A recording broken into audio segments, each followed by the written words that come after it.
bem? Fala, gurizada! Kleber Grabowska, Júnior Maicá, nesta nossa live diária, todos os dias, da 1 às 2 da manhã, das 2 da tarde. Hora que eu já estou ficando louco, deve ser o confinamento.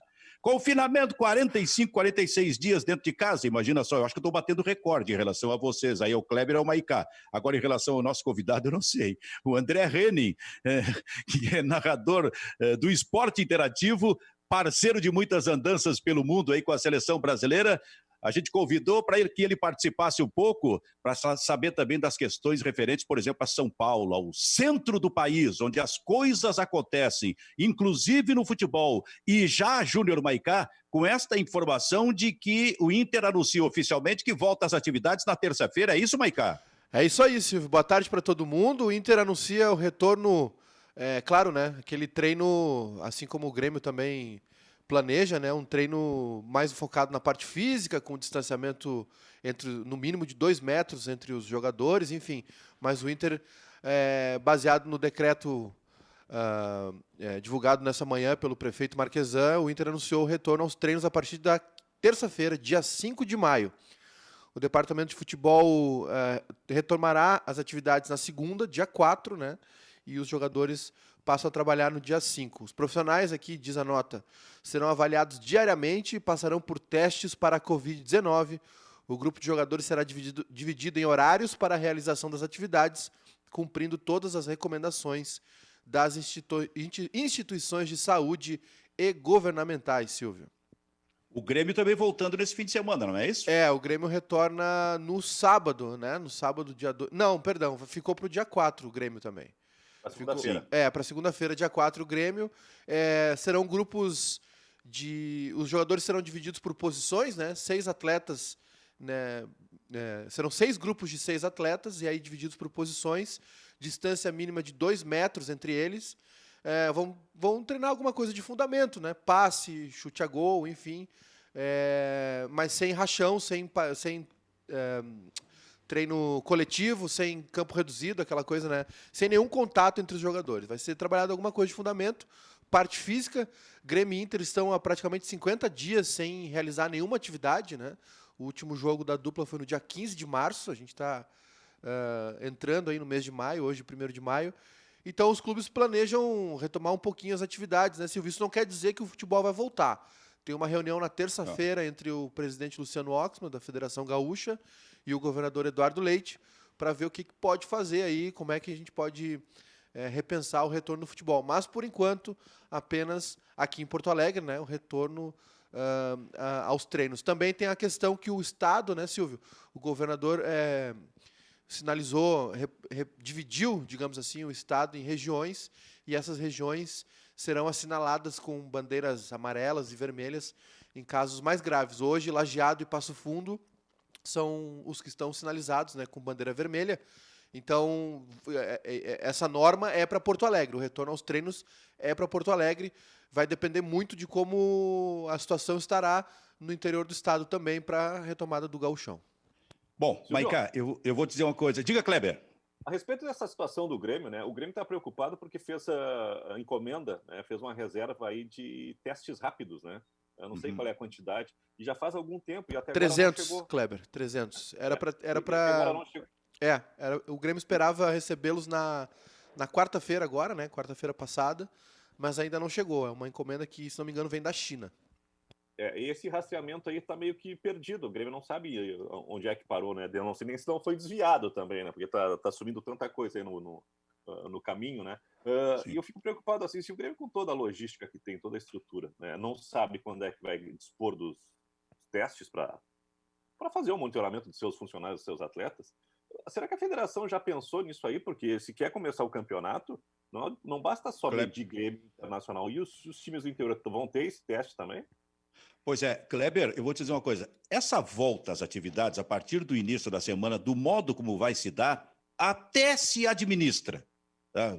Da minha parte, vou conceder isso aí. Até se administra. Agora, para mim, repito o que eu disse ontem, voltar com o futebol, ainda que seja com portões fechados, durante este mês de maio, para mim é uma completa irresponsabilidade. E aí não estou falando só aqui de Porto Alegre, do Rio Grande do Sul, estou falando do Brasil, porque as notícias estão chegando nos últimos 3 dias, cara.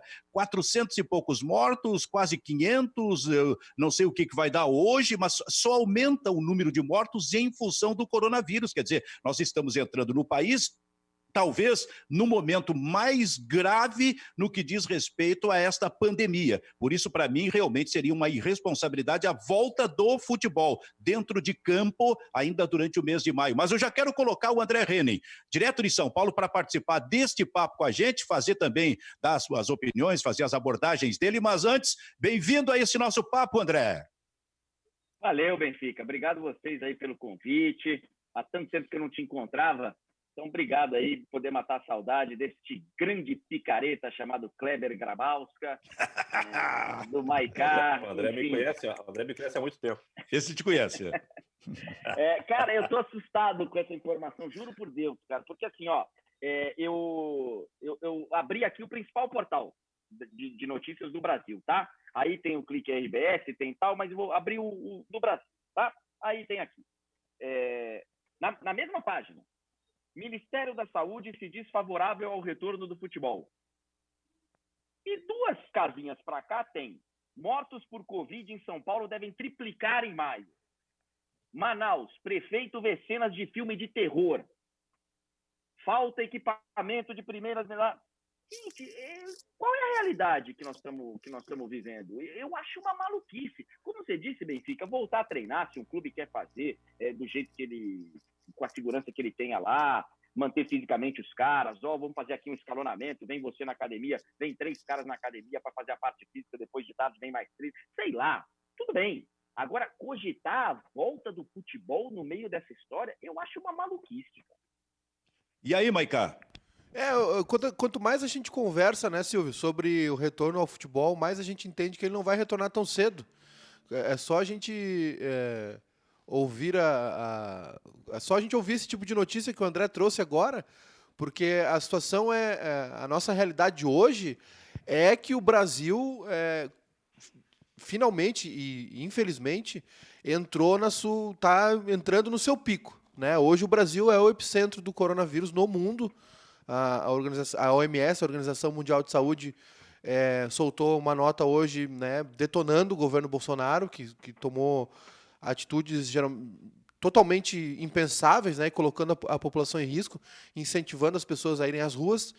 E, claro, quando o Ministério da Saúde diz que o futebol pode voltar, é um pensamento alinhado com o do presidente, que acha que o coronavírus é uma gripezinha. Eu acho que esse retorno dos clubes aos treinamentos pode acabar gerando uma ansiedade, uma expectativa desnecessária.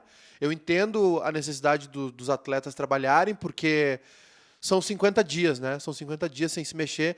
Os jogadores não ficam esse período parados, por exemplo, nas férias de verão. Mas pode gerar uma expectativa desnecessária. Hoje o Alexandre Calil, prefeito de Belo Horizonte, ex-presidente do Galo, disse que pensar no retorno do futebol... Eu gosto do Calil porque ele é direto e reto, né?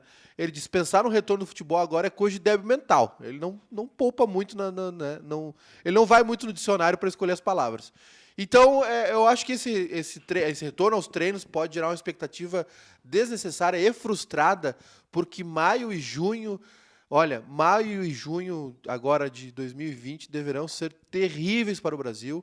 A expectativa agora é que o contágio e o número de mortos cresça exponencialmente. Então, é muito triste o que está acontecendo, né? E não vejo muito bem, não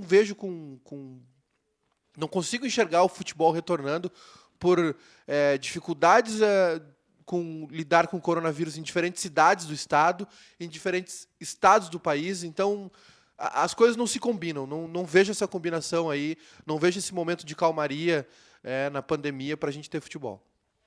Eu te confesso que eu não sei o que as autoridades públicas, o próprio Ministério da Saúde, por exemplo, que entende que é possível a volta do futebol, eu não sei no que está pensando.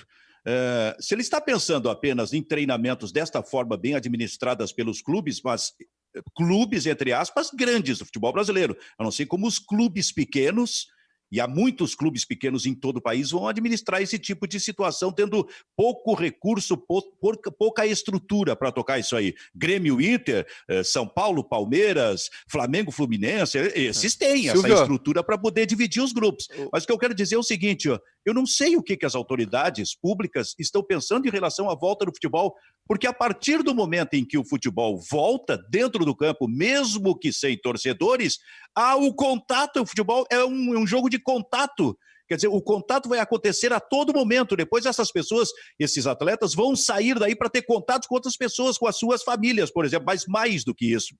Nesse momento, a gente tem os malucos, os imbecis, que resistem a isso e vão para as ruas, para ir dizendo que tem que abrir tudo, que é uma gripezinha, esse tipo de coisa. Bom, esse povo aí, este povo estará fora dos estádios, meu velho. Se eles vão para qualquer canto fazer carreata, fazer manifestação, na hora em que retornar ao futebol, eles não entrarão no estádio, Kleber, mas estarão fora do estádio. Daqui a pouco a gente vai ver 2, 3, 4, 5 mil pessoas aglomeradas ali fora. Quer dizer, eu não estou entendendo o raciocínio das autoridades públicas. Diga, Kleber. Mas é um raciocínio simples e simplório, porque, pelo que eu ouvi, né, eu não tenho assim, um conceito muito profundo a respeito dessa ideia, mas basicamente é o seguinte, que tendo futebol, as pessoas ficam em casa para assistir pela televisão. Olha, eu acho que isso aí, se tu está pensando em mobilizar o Brasil inteiro, os clubes de futebol do Brasil inteiro, para ter esse resultado, eu acho que tem políticas muito mais eficientes para segurar as pessoas em casa, né? Uma política que o próprio governo não adotou desde o início, né? E talvez por isso que a gente esteja se direcionando para o caos. E outra coisa, o Brasil vai completamente na contramão. O Brasil ainda não passou, né, pelo pior momento do coronavírus, ele está chegando. E no pior momento, o futebol vai voltar, mas está tudo errado. Lá na Europa, né, o pior momento já passou e os campeonatos não recomeçam, porque não tem campeonato terminando. Já tem campeão anunciado e não se sente segurança para o campeonato recomeçar, mesmo a Alemanha e Portugal, que estão numa situação um pouco mais tranquila. E até mesmo essa ideia de retomada dos treinamentos é na contramão. Primeiro se chama os jogadores, depois vão fazer o teste para saber se alguém está infectado. Não, espera chegar tudo, e aí que se está tudo dentro do conforme, o protocolo está pronto, aí sim se chama os jogadores, está tudo errado. Eu larguei, tá? Ô, Silvio, eu só queria dizer o seguinte... O pessoal que pede o fim do isolamento social, que faz carreata, eu acho que as pessoas têm o direito de se expressar.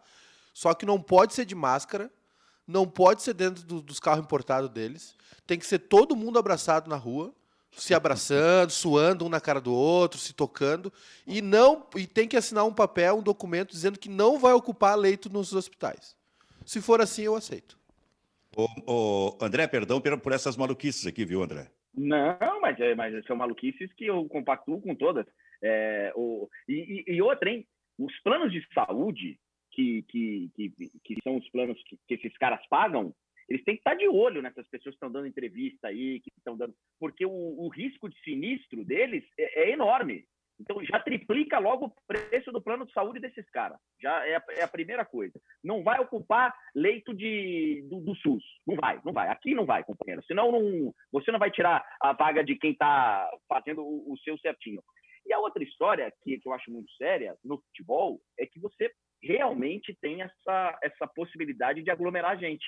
E nós não vamos longe. O jogo do Paris Saint-Germain, que foi o último jogo antes de ter o lockdown lá e tal, foi contra o Borussia Dortmund, o jogo da volta, jogo sem público já, e do lado de fora do estádio tinham 5 mil pessoas.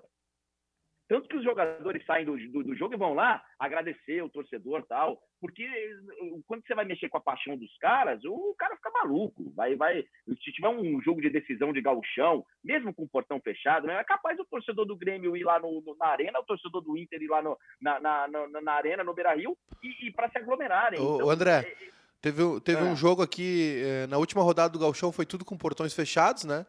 E no jogo do Caxias, do lado do Centenário, o pessoal alugou um guindaste. Tinham 5 torcedores em cima do guindaste vendo o jogo. Mas é o jogo de Campinas, Ponte Preta e Guarani, André.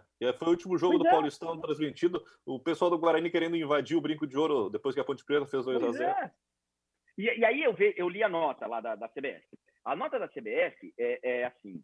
Eu não sei se eles colaram da Confederação da Coreia do Sul, da Suécia, da onde que eles colaram aqueles negócios, porque as recomendações, elas são completamente inviáveis. É um negócio assim, você faz teste no começo do jogo, só falta falar que tem que fazer o teste no intervalo, tem que fazer o teste, beleza, junta todo mundo, e aí tem a separação, só aqui a gente vai saber que esses 22 jogadores, eles são maravilhosos, e os caras do banco e tal, espirra, acabou.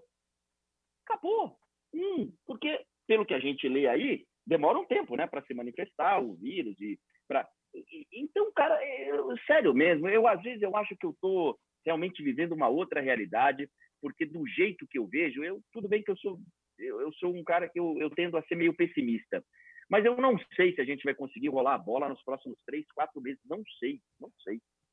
Muito bem, o André Henning, narrador do Esporte Interativo, é o nosso convidado nessa edição do Bairrista FC, Bairrista Futebol Clube, na parceria sempre do Grupo Bairrista com a RDC TV, nos canais 24 e 524 da NET, claro, e em todas as plataformas digitais do Bairrista e também da RDC.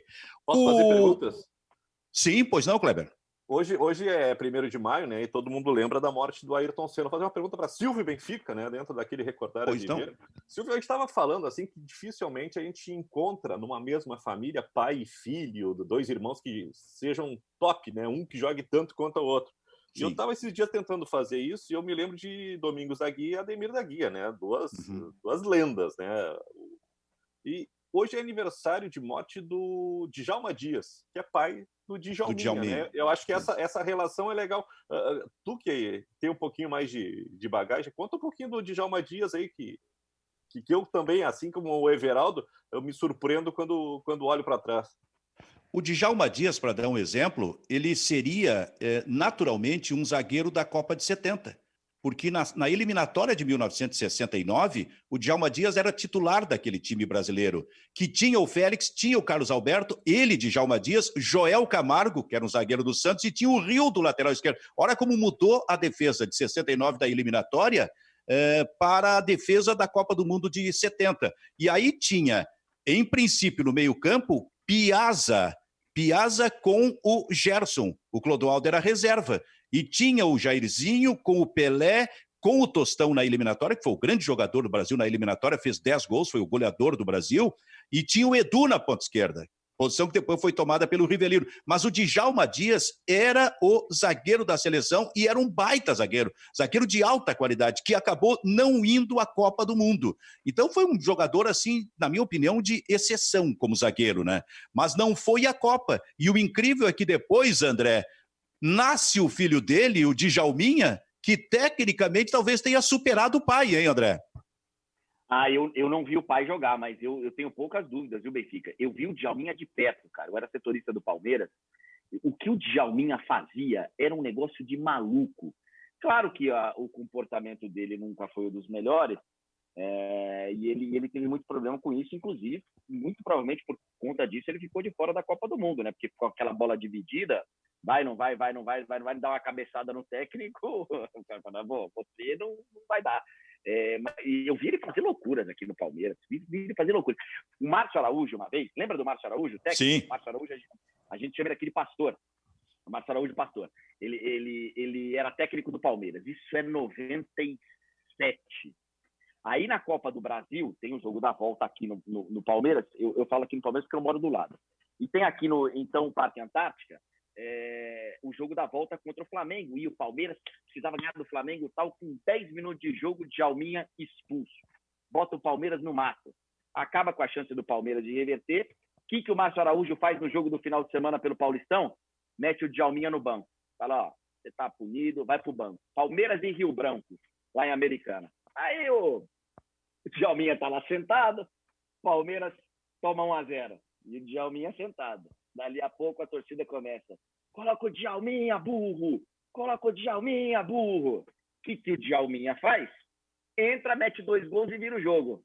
Aí depois do jogo, o Márcio Araújo vira pra gente e fala: filha da p... nunca mais eu deixo um cara punido no banco. Nunca mais eu deixo um fela desse no banco. Acabou com a vida dele. Ô, Kleber, o filho jogava mais que o pai. O pai era muito bom zagueiro, mas o filho realmente jogava. Aí ele estava naquele grupo, André, em 97, na Copa América na Bolívia. e também no torneio da França, naquele grupo brasileiro que tinha o Ronaldo e o Romário como a dupla de atacantes.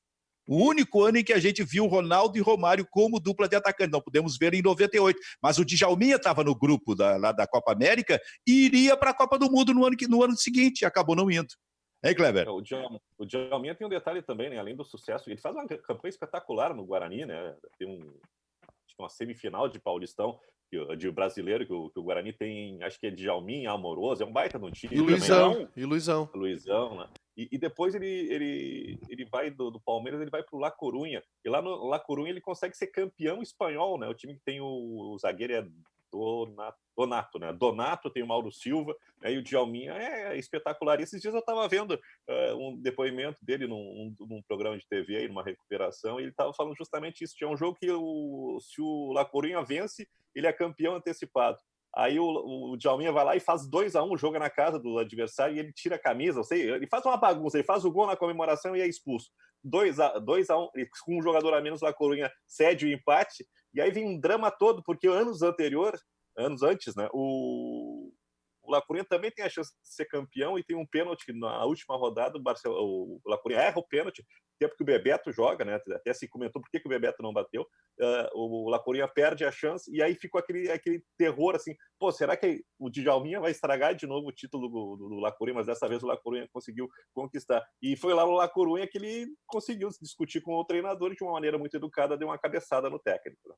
Tu vê, e esse era filho do zagueiro que tu referiste aí, é hoje que aniversário da morte do Ayrton Senna, do Djalma Dias e do Zé Trindade também. Olha só, rapaz. Também é. E o Denner foi por agora também, né? O Denner foi há uns 10 dias, 15 dias, mais ou menos, né? Por aí. Ô, Silvio, Ayrton Senna. eu queria, como gremista, né? Eu queria dar meu depoimento, que não era mole, porque era assim, ó. 95, eu pegava o Palmeiras com o Rivaldo. Cara, time massa, Evair, aí tá, saiu o Rivaldo, não sei o que, Miller, Djalminha, cara, Edilson Capetinha, era um horror aquele. Esses times do Palmeiras em sequência na década de 90 ali. Só serve para mostrar como aquele time do Filipão foi casca grossa também, porque o Palmeiras, desde 93 em diante, até o título da Libertadores era um cano atrás do outro, assim, né? Tanto é que depois que o Filipão vai para lá, ele faz uma feira aqui, né? Leva o Arce, Paulo Nunes. O Paulo Nunes estava tava fora, não foi direto do Grêmio, né? Leva o Arce, Paulo Nunes, o Arilson também jogou por lá, se não me engano. Mas era um horror aquele time do Palmeiras, cara. E ao mesmo tempo era um deleite, assim, sabe? Ver jogar. Me lembro daquele Grêmio e Palmeiras aqui no Olímpico, que o Palmeiras acabou eliminando o Grêmio na Copa do Brasil, que teve um gol do Jardel de carrinho, que foi mal anulado, enfim, deu uma pauleira no final. Aquele time ali era sacanagem, cara. Ver o Djalminha jogar. O Galeano jogava muita bola também, tinha uns caras ali atrás, Mancuso. Era um horror jogar com aquele Palmeiras. E o Djalminha... Eu me lembro quando ele trouxe de volta o pênalti, a cavadinha, né? Ele voltou a bater pênalti de cavadinha. Fazia um tempo que ninguém fazia isso no futebol brasileiro. Cara, o Djalminha era casca de ver jogar, era complicado de encarar. O André era repórter naquela época, quer dizer, acompanhava o tempo todo esse time aí, André. Eu peguei a partir de 97. Eu não pego esse de 96, as grandes brigas lá do Danley e tal, na rivalidade Palmeiras e Grêmio, mas a partir de 97, sim. Aí pega o Palmeiras campeão da Copa do Brasil, chegou o Oséias, aí depois vem Paulo Nunes e tal, que aí é campeão da Copa do Brasil 98, aí campeão da Libertadores 99, vai à final da Libertadores de novo, e aí o Boca aparece na vida do Palmeiras. Mas eu entendo perfeitamente o sentimento do Maicá, que é gremista, porque eu sou corintiano, apesar de ter sido setorista do Palmeiras, até 97, quando eu comecei a ser profissional da área, eu torcia para o meu time. E eu apanhei pra caramba desse Palmeiras nessa década. Ave Maria. O André Henning é narrador. Só que eu convivi com o André nessas andanças, como eu falei, aí, com a seleção brasileira como repórter da Rádio Transamérica. Mas ali ele já queria ser, Kleber Grabowska, tu que foi coordenador de esportes aí, da Gaúcha, ele queria ser narrador já. E esses dias eu contei essa história. Hã? Já vou te contar uma história. Então, eu estava negociando para contratar André Henning. É mesmo? É verdade, várias vezes tentei seduzir esses. Então tá aí a questão da picaretagem. É que me deram dinheiro para contratar o André e eu embolsou. Ele me convidou para jantar, jantamos e na hora do bem bom ele sumiu. Sumiu, né? Peguei o telefone e disse: nossa, ligação urgente, paga a conta. Esses tempos eu contei essa história, André. A gente está chegando, isso era 2000. A seleção brasileira ia realizar o último jogo no estádio de Wembley. Sim. Lembra daquele jogo? França fez gol do França. Gol do França. Fomos a Gales e depois a Londres. País de Gales e depois esse jogo. Nós chegamos de trem ali no estádio, se ia muito de trem para o estádio de Wembley, né? Aquele baita espaço lá fora, coisa e tal, antes de entrar. Hoje não tem mais nada disso. Viu? Hoje pois é. Shopping center, hotel. Tu imagina, cara. Daqui a pouco, Kleber e Maiká, tá esse louco imitando o Ranzolin. Gritando, todo mundo ouvindo assim, porque milhares de pessoas chegando. Mas isso Silvio, isso aí é doido de pedra. Quem assiste a Champions League com eles ali já sabe. Ele e o VSR, tudo maluco. Cara, e ele narrava o gol do Grêmio contra o Peñarol. Eu pedi que acredito. Como é que era aquilo, André? Conta pra gente aí. Eu não lembro, mas tá inclusive na música do Engenheiros do Havaí, do Humberto lá, que é um fanático gremista. Eu pedi que acreditassem. Eu nunca deixei de acreditar que o Grêmio seria campeão da América essa noite em Porto Alegre. Enfim, sou fanático. Esses dias a Guaíba reprisou a final do Mundial. Isso. No áudio eu ouvi, enfim. E todos nós aqui do Esporte Alternativo a gente vibra, porque tanto eu como o Jorge Igor, que é o outro narrador, também somos malucos por rádio, os dois. E eu desde sempre queria ser narrador mesmo, e enchia o saco. Eu só não sei se eu fiz bem em sair da reportagem para narração, porque eu tomo de porrada, mas tudo bem. É mesmo? Toma muito, velho. Nossa Senhora, só grita, porra, fica quieto. Eu falo, pô, mas os caras continuam me pagando, vocês querem que eu faça o quê, pô? Vocês querem que agora eu narre o jogo no volume 2? Sempre narrei no 10, pô. Ô, Silvio! Então, aliás, esse jogo, Benfica, jogo, deixa eu só contar uma história rapidinho. Mas esse jogo foi o dia que eu entendi, e é perfeito que a gente esteja aqui no Bairrista, que eu entendi mais profundamente a imprensa do Sul, que é maravilhosa. Tanto que eu quase fui trabalhar aí algumas vezes e sinto muito de não ter ido mesmo. Mas a gente chega lá em Cardiff e a seleção brasileira, cara, se eu não me engano, ela estava dividida. O Vanderlei estava com uma turma e o Candinho estava com uma outra turma na Austrália. Não teve um negócio desse? Eu acho que teve, sim. A seleção era pré-olímpico, né? Era para a Olimpíada. Nessa aí, André, o Gabiru tá na seleção pré-olímpica e desce na Austrália. Né? Aí o Macedo tá entrevistando, pega um depoimento do Gabiru. Gabiru, o que tá achando desse momento? É muito bom jogar aqui na Inglaterra. Então, cara, e aí a gente vai para o País de Gales primeiro, lá para o estádio Millennium, que era, nossa, naquela época, acho que foi a primeira vez que eu vi um estádio daquele, com aquela, e depois fui fazer uma final de Champions lá, a final de Cardiff foi lá nesse estádio. E aí a gente chega lá no Millennium e o Vanderlei tendo que explicar a seleção dividida e um monte de coisa acontecendo, e o Brasil vai despedir em Wembley e tal. Aí vem Silvio Benfica e pergunta assim, no meio da coletiva, um monte de assunto: ô Vanderlei, tu tens observado o Scheid que joga aqui pertinho na Escócia? Já falou, pô, e o nosso gaúcho, cara? E o gaúcho? Tu não tens observado o Scheid? Aí o Vanderlei olhou: tenho. Ali tu aprendeu o que é bairrismo? Mas, pô, agora eu entendi, pô. E tá certo. Você tem que falar. Mas ele acabou levando o Scheid. Levou. Acabou convocando. O Scheid jogou. Era o quê? Era no Glasgow que ele tava? Onde que ele tava? Bacana. Era na Escócia. Eu não lembro. Celtic. Eu tô concluindo aqui que eu tive influência na convocação do Scheid, porque o Scheid, por exemplo, jogou aquela grande partida no Beira-Rio da seleção brasileira contra a Argentina. 4-2. O Scheid estava ali, claro. claro. No meio, e no meio, assim, todo mundo, pô, Tu tens observado o Scheid, Vanderlei? Eu acabei naquela excursão, acabei no jogo da Inglaterra brigando com o Luxemburgo, essas coisas assim. Mas isso fazia parte, evidentemente, que foi sempre assim. Mas Jogou esse no era um Celtic, maluco, jogou viu, no Maicá? Celtic. Jogou no Hã? Celtic. O Scheid jogou no Celtic, Silvio.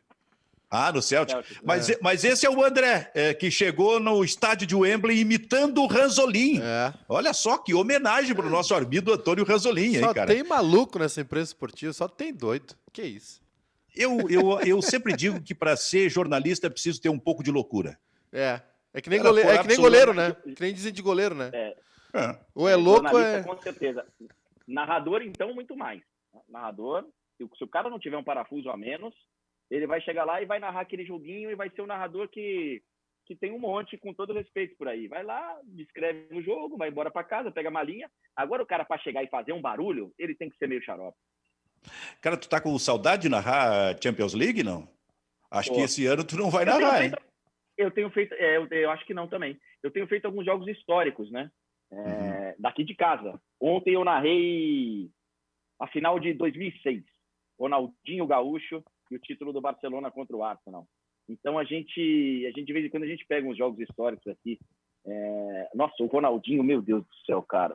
Essa molecada vem para mim, esses caras trabalham de conclusão de curso, essa molecada que quer trabalhar na área esportiva, sempre, né? Cristiano ou Messi, Cristiano Ronaldo ou Messi. Então, Ronaldinho, filho. Vocês não viram o Ronaldinho jogar? O Ronaldinho era uma coisa maluca, absurda. Ele meteu umas bolas pro Eto'o, ele fazia... Que é isso, cara? Jogava demais. Olha só, o Ronaldinho tem 40 anos de idade. É incrível. Podia sair, né? Não, não sei se podia estar jogando, mas que ele poderia ter avançado mais, mas o que eu quero dizer é o seguinte, tem jovens de 15 anos de idade que não viram o Ronaldinho no auge. Não. Quer dizer, essa geração entre 15 e 20, que daqui a pouco te procura a gente para falar, e que acham que o futebol está no Messi ou no Cristiano Ronaldo. Aliás, eu não vou nem falar no Pelé, evidentemente, mas do Ronaldinho, cara, já tem gente que não viu o Ronaldinho jogando. Aliás, essa final aí que o André se referiu, o Barcelona e Arsenal, cara, primeiro, já dava para tirar uma febre ali do que nos aguardava na Copa, né? Porque o Henry tava voando e o Arsenal era para ter vencido com o jogador a menos. É impressionante que o Henry jogou. O que ele jogou? Nossa, é que assim, ele podia ter matado o jogo, porque com um a menos, o Arsenal teve chance de fazer 2-0 e aí no final do jogo não segurou e o Belletti, iluminado, vai lá e faz o gol. Mas o Henry, cara, e a gente falou isso ontem na gravação, falou, ó, o Henry daqui a um mês e pouquinho dessa final aí, tava ferrando a gente lá em Frankfurt. O efeito contrário, né? O Ronaldinho ganha, talvez depois da Copa do Mundo, o maior título da carreira dele e larga, né? O Ronaldinho parece que ele cumpriu o objetivo dele, campeão do mundo, eleito melhor do mundo, campeão da Champions League, e ele dali em diante só, né? Aí depois tem já chega em Vex. Ele já chega, não sei se o Benfica estava lá em Vex. Eu não estava, eu estava fazendo IBC nessa Copa do Mundo. E aí, pô, a seleção já chega para essa Copa, os caras já tudo largado. Cara, o Ronaldinho depois tem um último suspiro só no Galo, mas daí em diante no Milan ele foi nem sombra, né? Nem perto do que ele já foi. Essa Copa de 2006... E aí tem um detalhe, né, Silvio? A respeito desse aí, de uma nova geração que não conhece, que não enxerga a grandeza do Ronaldinho, né? Porque talvez essa turma aí mais jovem enxergou um Ronaldinho, tá, tudo bem, foi campeão na Libertadores do Atlético Mineiro, mas o Ronaldinho que joga no Atlético Mineiro, ele é inferior ao Ronaldinho que joga na Europa, né? É um monstro, né? Agora, o André citou aí a preparação anterior, 30 dias antes, começou para a Copa do Mundo de 2006. Eu nunca vi uma seleção com tanta prioridade para a festa como aquela.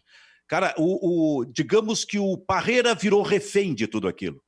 Ele não conseguiu tirar dos jogadores, não teve força para impor daqui a pouco as suas ideias para os jogadores, porque era festa e festa e festa, que começou exatamente em Vegas. Quer dizer, tu estavas lá já naquele primeiro momento, né, André? Fui rapidinho para organizar nossa cobertura, porque a Copa do Mundo da Alemanha eu ajudei na logística, né, da cobertura da rádio, e fui lá organizar a cobertura para o Carmona, porque o Carmona, o repórter que fazia a seleção brasileira, você tinha que ir lá ligar as coisas na tomada para ele e tal, para ele poder saber. Aí fui lá instalar a estrutura para ele e fiquei em Munique, que dava 5, 6 horas de carro, 4, 5 horas. Então, vira e mexe, eu ia lá em Vex. E a gente recebia o noticiário diariamente. Era uma balbúrdia. Esses jogos aí que passaram recentemente, estão passando na Globo, um deles foi 2005, né? A Copa América contra a Argentina. Argentina, 2005. Que era um Brasil que não estava completo e que a gente olhava aquele Brasil jogar e falava, cara, como é que o Brasil conseguiu perder a Copa em 2006? Como é que o Brasil conseguiu perder? Aí você entende. O Henry estava numa fase maravilhosa, a seleção brasileira estava largada e o Zidane fez talvez a maior partida individual da vida dele. Naquela... E eu queria tanto ver esse jogo, esses caras falam, pô, qual jogo que você quer rever? Qual jogo que você quer... Pô, eu quero rever esses que o Brasil perdeu. Eu quero rever o 7-1 de novo para tentar entender o que aconteceu. E eu queria muito ver esse jogo de 2006, porque o que o Zidane fez aquele dia é uma loucura. Foi uma das maiores atuações individuais de um jogador. E naquela Copa, né, Silvio, o Zidane teve meio que uma conferência entre os jogadores ali, porque a França ganha 98, 2002 faz um fiasco, né? Acho que não chega a passar da primeira fase. Perde para Senegal. Ele se machuca também, né? Ele se machuca, a França perde para Senegal. E aí, em 2006, a França tinha um técnico chamado Raymond Domenech. E parece que as informações, né, o que se dizia é que o Zidane reuniu a turma e disse assim, olha, tudo que ele disser ali, a gente faz o contrário, vamos comigo.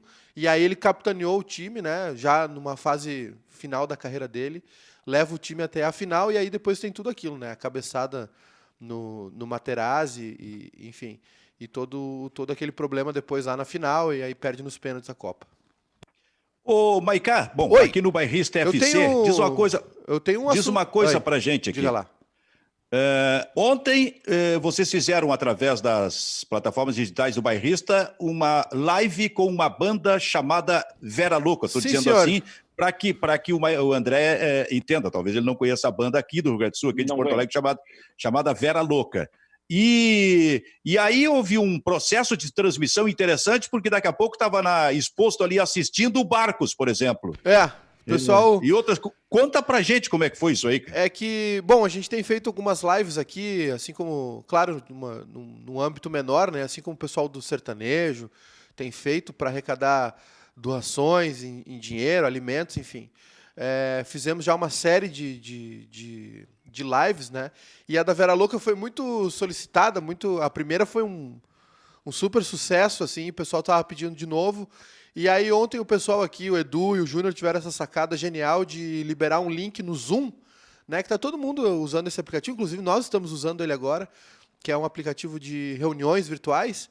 O pessoal disponibilizou o link do Zoom para a rapaziada que estava assistindo a live participar. E aí aconteceu que os guris da banda se animaram, porque eles estavam com uma tela imensa ali de retorno, e o pessoal em casa participando, dançando, com o filho, com o cachorro, tomando um vinho, enfim. Até a Vera decidiu que vai fazer um clipe, né, de uma das músicas, vai fazer um videoclipe para lançar no seu canal do YouTube, com essas imagens, porque foi assim, um momento emocionante até, Silvio. Depois cheguei em casa já de madrugada, por isso eu até quero pedir desculpa por essa cara aqui de cachorro que caiu da mudança, né?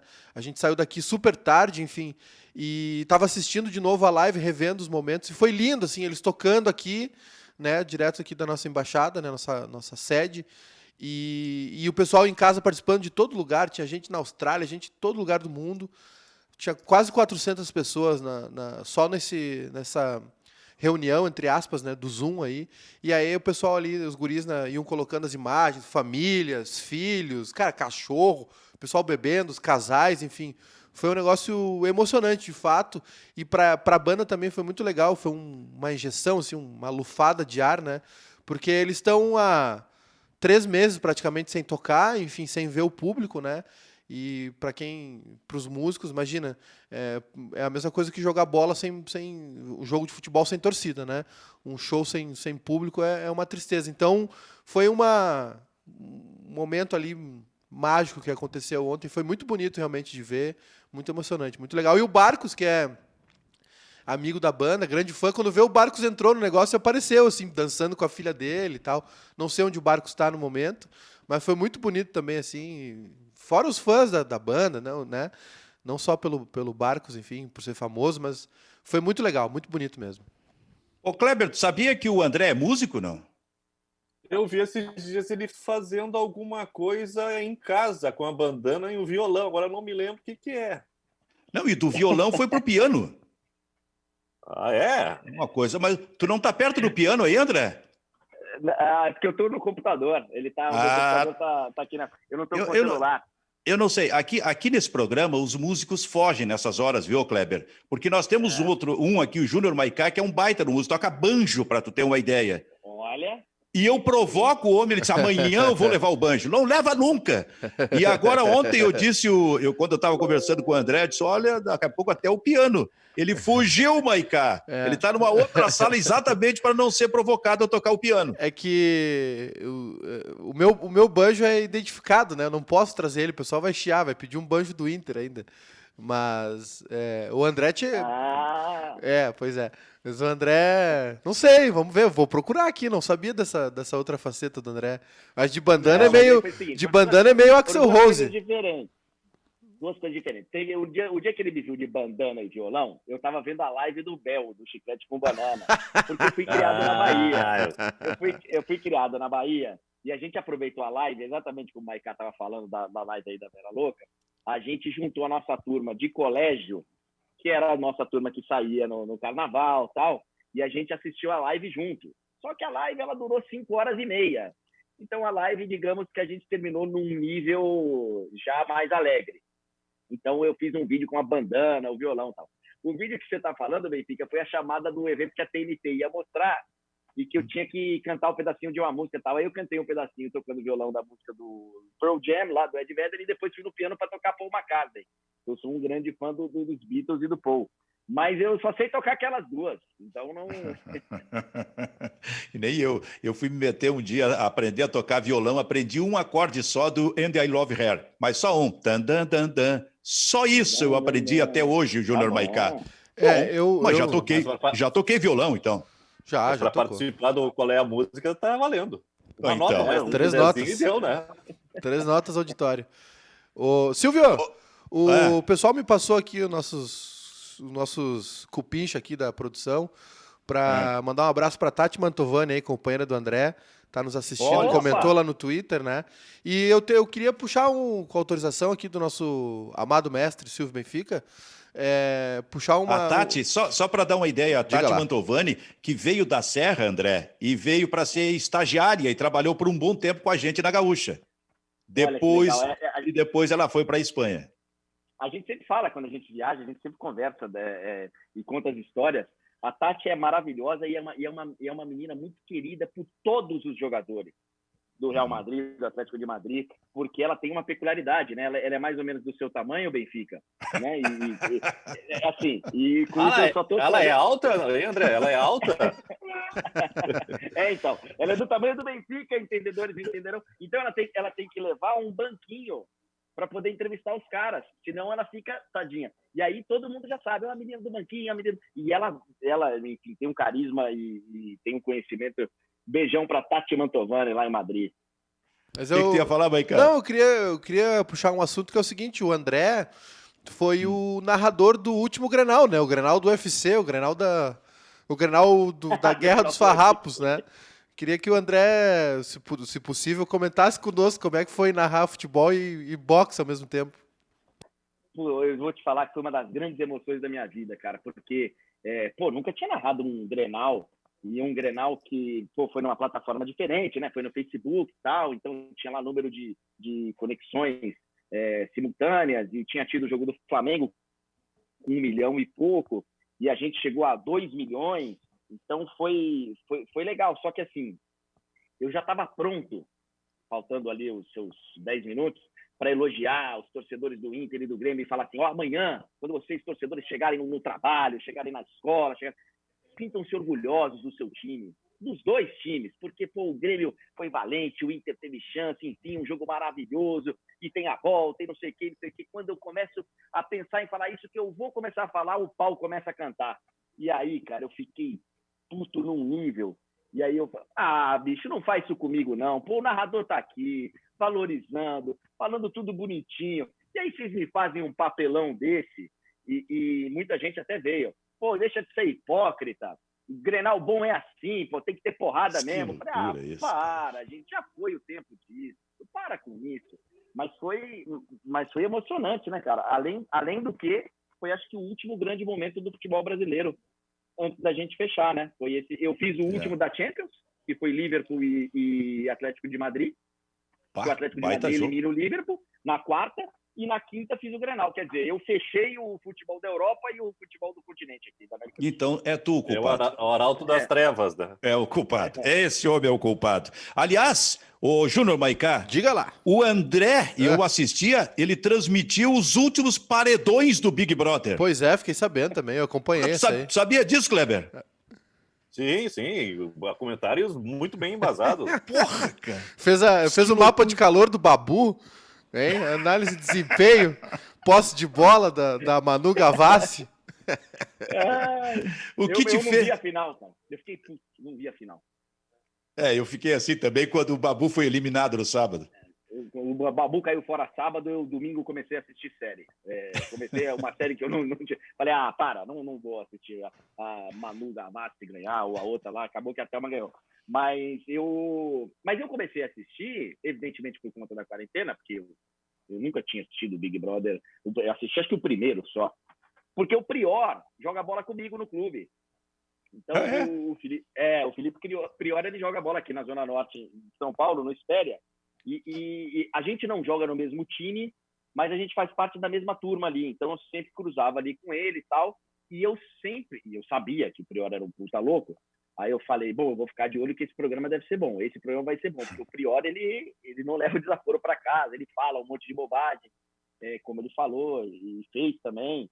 Mas ele tinha um carisma, né, na casa. E depois que ele saiu, eu fiquei assim. E aí, quando o Babu sai, eu terminou o meu caso de amor com o Big Brother.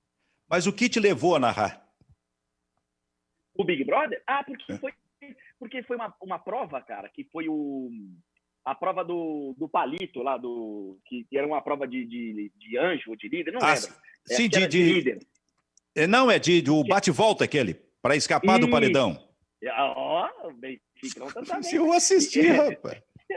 E aí tinha que tirar o palito e começou a prova. Eu falei, isso aqui é perfeito, porque e agora, expectativa tal. Mas eu não fiz ao vivo, eu só me filmei, eu já estava na cama.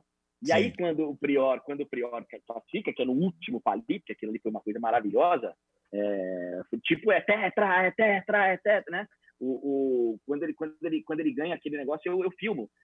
Prior, o homem, uma máquina, uma besta enjaulada. E publiquei. E aí, cara, quando eu publiquei, os caras começaram, você tem que fazer. Aí eu narrei mais alguns, fiz algumas brincadeiras, umas lives, mas foi um momento de maior emoção que nós tivemos nos últimos 2 meses de esporte. André Henning, narrador do Esporte Interativo, participando aqui com a gente no Bairrista FC, Júnior Maicá. Silvio, ainda já que estamos falando aí de séries e coisas, e falamos no Ronaldinho também, eu queria recomendar de novo o pessoal que está, né, de feriadão aí, que não vai trabalhar no final de semana também, e o pessoal que está na quarentena, essa série chamada Match Day Barça, né, que estreou na Netflix, é uma série da Barça TV, enfim. Primeiro, a inveja do caramba dos clubes europeus de terem a capacidade de fazer isso, né? A série o Match Day Barça, é narrada pelo John Malkovich, né? Só para começar por aí. E é sempre um dia de jogo do Barça. Começa com o El Clássico, né? Que é aquele que o Suárez faz 3 gols, que o Messi não joga por causa do braço machucado. O Suárez tem uma curiosidade engraçada. No nascimento do primeiro filho dele, no jogo ele fez 1 gol. No nascimento do segundo filho, ele fez 2. E aí, no dia que nasceu o terceiro filho dele, que foi esse Barça e Real, ele fez 3. Aquele 5-1, né? No Camp Nou. E aí mostra, assim, bastante bastidores ali naquela temporada que foi né, agridoce, porque o Barça ganha o Espanhol, ganha a Copa e é eliminado pelo Liverpool, né? Depois de fazer o 3-0, aquela eliminação histórica, né? Com gol no final lá em Anfield, né? O 4-0 do Liverpool. E acho que o André até estava lá também. Então, vou recomendar para a galera aí essa série. Agora, o 3º ou 4º episódio que eu estou assistindo é sobre um dia de Barcelona e Espanhol, né? O clássico de Barcelona, enfim. E a gente estava falando de Ronaldinho ali atrás, né? Tem aquele livro, ficou muito famoso há um tempo atrás, que é A Bola Não Entra Por Acaso, que mostra esse processo de reconfiguração do Barcelona. E para a galera mais nova, e vocês estavam citando essa galera que nem pegou esse auge do Ronaldinho, o Barcelona não era esse Barcelona, né? O Barcelona tem um processo de reconstrução. Claro, o Barcelona sempre foi um clube muito charmoso, muito importante. Maradona jogou lá, enfim, o Romário, depois o Rivaldo. Mas o Ronaldinho é um cara que meio que... e o livro, A Bola Não Entra Por Acaso, fala sobre isso, né? Que o Barcelona precisava desse jogador, primeiro, genial, e segundo, carismático, né? Que jogava sorrindo, enfim. E aí resulta no que não era o Rivaldo, né? Não era o Rivaldo, né? Ele, acho que ele deu start, eu não lembro. O Benfica estava no Brasil e Barcelona, no Brasil e Catalunha, a caminho Sim. Da Coreia. Da Coreia, sim. Pois é, o Brasil vai jogar contra a seleção da Catalunha, a FIFA permite lá, acho que 2 datas por ano para que a seleção da Catalunha jogue com o seu, né, como seleção de futebol. E aí o Brasil passa para fazer um amistoso, e a grande expectativa naquela ocasião é se o Rivaldo iria jogar a Copa ou não, porque o Rivaldo estava machucado, e o Brasil vai treinar lá no Barcelona, treina no mini estádio, que é o estádio que fica ali do lado do Camp Nou, e a gente vê ali, né? Ali é um processo de início de reconstrução, estamos em 2002, mas o Rivaldo não tinha esse carisma, jogava muita bola também, não que nem o Ronaldinho, mas ele não tinha o carisma do Ronaldinho. Se não me engano, esse jogo jogou pela Catalunha, jogou o filho do Cruyff, né? Jogou o Jordi Cruyff jogou, né?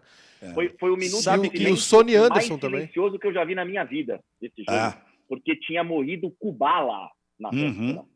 Grande atacante da história do futebol espanhol. Olha só, e dali a gente saiu para Kuala Lumpur, para um amistoso na Malásia. E da Malásia a gente foi lá para a primeira cidade, como era o nome da... Ulsan, onde ia começar tudo para a seleção brasileira.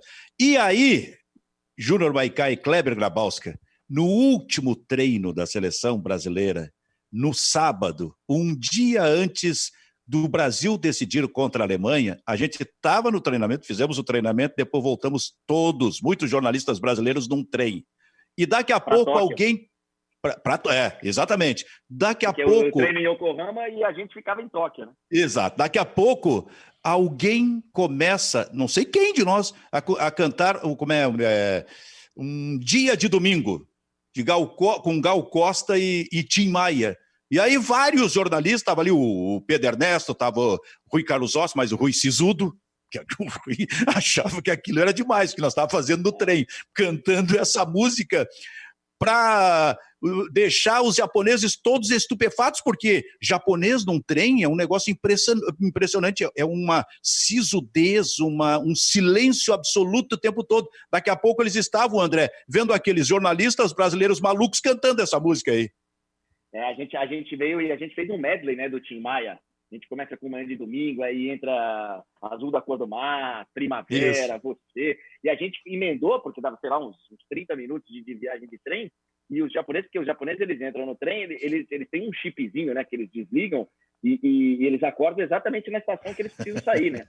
Você não vê um bravo que perdeu a estação, o japonês acorda e fala, pô, perdi a estação, nada, os caras acordam na hora certa. Então eles entram e fazem assim, ó.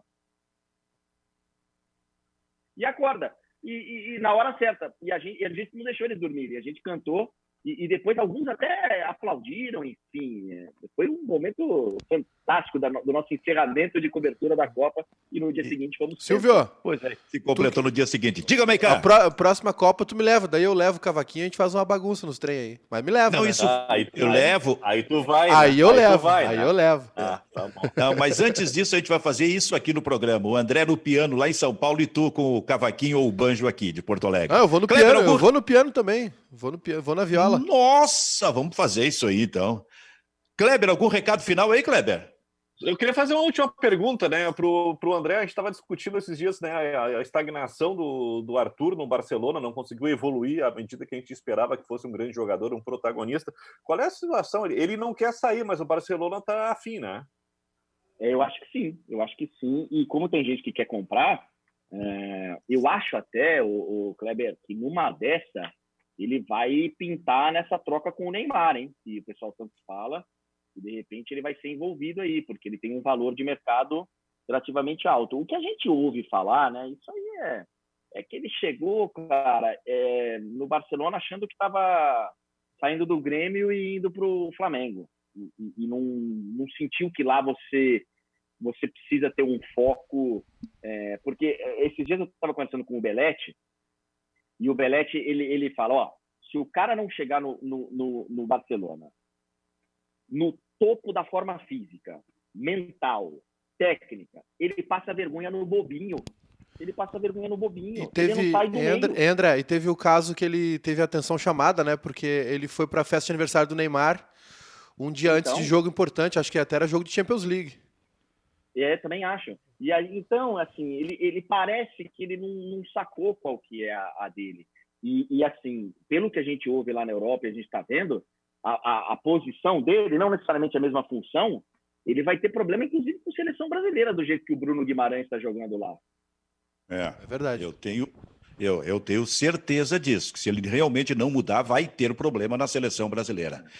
Muito bem, esse foi o Bairrista FC de hoje, com o Kleber, com o Maicá e com a participação do nosso amigo André Henning, direto de São Paulo. Quero te agradecer, André, e já marcar o dia em que tu e o Maicá vão tocar piano, os dois. O Maicá de Porto Alegre e tu de São Paulo. Orquestra? E possivelmente isso aí vai virar clipe, vai virar alguma coisa. Eu trago uma guitarra, então. Eu trago a minha guitarra. Então. Boa. E aí a gente faz alguma coisa aqui, mas na hora que vocês quiserem. Eu tava morrendo de saudade de vocês todos. O Benfica, a gente já rodou o mundo aí. O Kleber já me deu um cano várias vezes, mas enfim. Ele é assim mesmo, ele faz isso. Ele quer jantar contigo de novo, hein? É bem o tipo do Kleber, isso aí. E o Maicá que eu não conhecia, mas agora estou conhecendo. Então, abração para vocês. Quando quiser, eu estou aqui à disposição para a gente ficar batendo papo e contando. Programa bom é assim, que você pode contar a história.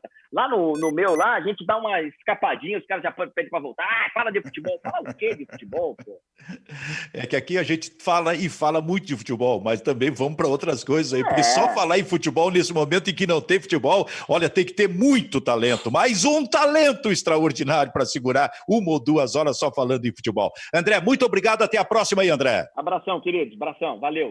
Muito bem, e o Bairrista FC fica por aqui, tchau.